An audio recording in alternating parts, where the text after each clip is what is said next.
Le cinéaste Benjamin René, qui n'est autre qu'un réalisateur français, s'est occupé du film Migration, une petite image à l'appui, voilà, donc qui est le nouveau film des studios Illumination, à qui l'on doit notamment Les Moi Moches et Méchants ou encore Les Mignons, pour ne citer que, ou Comme des bêtes, Tous en scène, bref.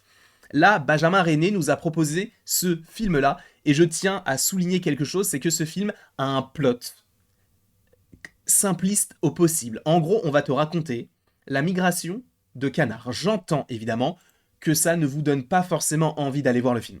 Mais je vous jure que le film est génial. J'ai eu la chance de pouvoir assister à la conférence d'Illumination lorsque j'étais au Festival d'Annecy. Et ce qui était incroyable, c'est que on avait à la fois Chris Mélédandri, qui n'est autre que le patron d'Illumination. De plus, on avait Benjamin René, donc le cinéaste qui était là pour parler de son film. Et à la toute fin, on avait Pharrell Williams sur scène pour parler du fait qu'il y ait une collaboration entre lui et Illumination. Ça fait longtemps qu'il collabore puisque c'est lui qui a fait la chanson Happy en lien avec Moi Moche et Méchant. Bref, quoi qu'il en soit, à ce moment-là, j'avais déjà vu 20 minutes à peu près du film, donc les 20 premières minutes, et je partais avec un petit a priori parce que je m'étais dit, bon, ouais, pourquoi pas. Et c'est génial, c'est très drôle, et il joue là-dessus. Parce que, encore une fois, le plot de base, l'intrigue, c'est juste des canards qui vont migrer. T'as un antagoniste qui est une sorte de restaurateur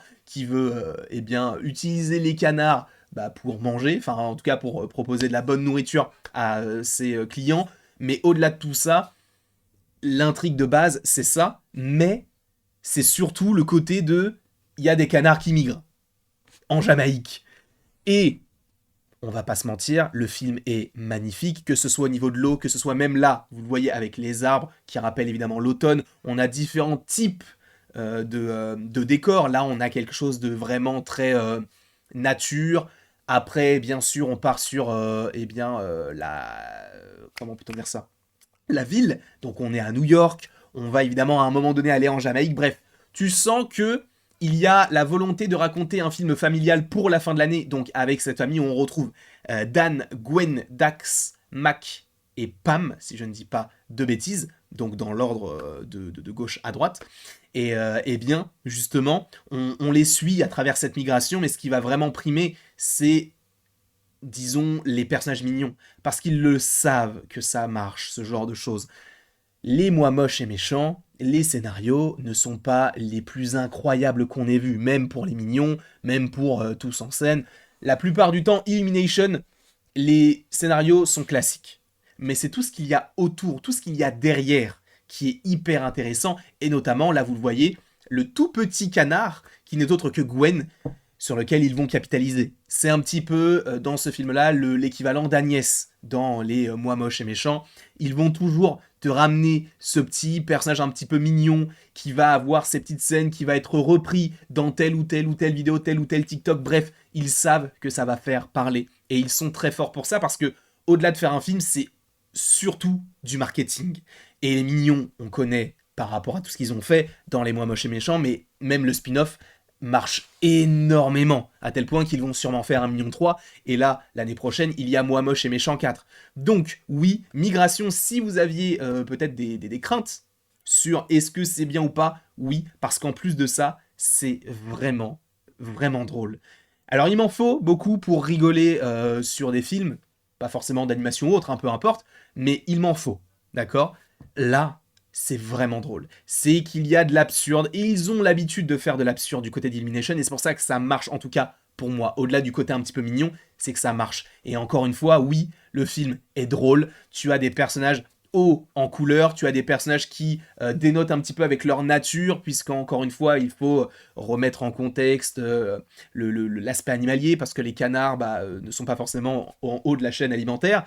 On a d'autres personnages qui peuvent être des antagonistes. On va notamment croiser le personnage d'Erin, qui n'est autre qu'un une grue, si je ne dis pas de bêtises, ou un flamant rose, mais je crois que c'est plus une grue. On va retrouver un autre personnage interprété en VO, je crois, par Aquafina, qui n'est autre qu'un pigeon, notamment eh bien, dans les rues de New York. On va avoir en fait plein de petits personnages qui vont venir, c'est une sorte de road movie, hein, sans la voiture, puisque ce sont des canards, et qui vont venir au fur et à mesure dans leur aventure, et ça c'est très cool parce que justement le principe même c'est également d'avoir le personnage donc de Mac, qui est là juste devant vous, donc le papa de cette famille-là, qui lui a très très peur de partir. Il a très très peur de voyager parce que bah, justement il ne sait pas ce qu'il y a en dehors de tout ça, là où ses enfants ont envie de voir le monde, et surtout sa femme qui va le pousser en lui disant non mais frérot, en fait tu vas rater plein de choses si tu restes tout le temps là où tu es, tu vas rater le monde, ouvre les yeux. Et c'est même la phrase du film puisqu'on te le dit au début et on te le dit à la fin, ouvre les yeux. Et c'est ce qu'il se passe, il découvre plein de choses qu'il n'aurait jamais pu faire, des choses qui vont le former et qui vont le faire évoluer au fur et à mesure du film. Donc ça aussi, il y a une très belle évolution. Bien sûr, t'as le côté un petit peu vieux, un peu rigolo, comme le docteur, je ne sais même plus comment il s'appelle, mais dans le professeur Nefario, dans Moi Moche et Méchant, bah là c'est la même chose. En fait, t'as le même schéma. T'as le même schéma, alors encore une fois, t'as des personnages qui sont un peu différents les uns des autres, mais du coup, l'oncle Dan qui est tout à gauche, lui c'est un peu le vieil oncle un petit peu foufou, qui va bien s'entendre notamment avec Gwen, et ça, la petite relation est plutôt touchante. Encore une fois, visuellement, c'est superbe. Les musiques, bah, ça m'a pas forcément transcendé parce que j'étais surtout dans bah, est-ce que c'est beau ou pas, donc j'étais pas vraiment sur la musique, mais plus sur l'esthétique. En revanche, au niveau du son, ce qui est très intéressant, c'est qu'ils ont adopté quelque chose un petit peu similaire à ce qu'on avait par rapport à l'âge de glace, notamment le premier, surtout le premier parce que c'est le seul où on voit des hommes, puisque je vous rappelle que dans l'âge de glace, uniquement les animaux parlent. Les hommes ne parlent pas, étant donné que le langage n'avait pas été développé à cette époque-là. Là, ce qui est intéressant, c'est qu'on n'a à aucun moment un personnage qui parle. On a uniquement une fois une chanson lorsqu'on est dans le restaurant et que bah, justement il faut échapper aux pieds des danseurs. Bref, on a à uniquement ce moment-là une chanson. Et le reste, ils ne font que grogner, que des expressions faciales. Et ce qui est très cool, c'est que justement, on est dans un film où les humains parlent, mais on n'a pas besoin de les entendre, on n'a pas besoin de les comprendre. Et ça aussi, c'est très cool parce que, en fait, on a juste besoin d'avoir leurs gestes. Et c'est même une petite, comment peut-on dire ça, une petite difficulté qu'ils se sont mis, le fait de ne pas forcément avoir de langage par rapport aux différents petits personnages. Alors bien sûr, c'est un peu du n'importe quoi dans le sens où bah, le mec qui les cherche, il va prendre un hélicoptère, boum, il va les trouver directement. Encore une fois, on n'est pas là sur ah mais non, mais ça c'est pas logique parce qu'en fait on l'a pas vu mettre le gasoil. Non, on s'en fout de ça. On a juste envie d'avoir un film mignon avec des petits personnages, une esthétique très particulière et tout. Bref, ça fonctionne totalement. Donc si vous hésitiez encore une fois à aller voir le film, je ne peux que vous dire d'aller voir ce film parce qu'il est vraiment, vraiment, vraiment très très bien.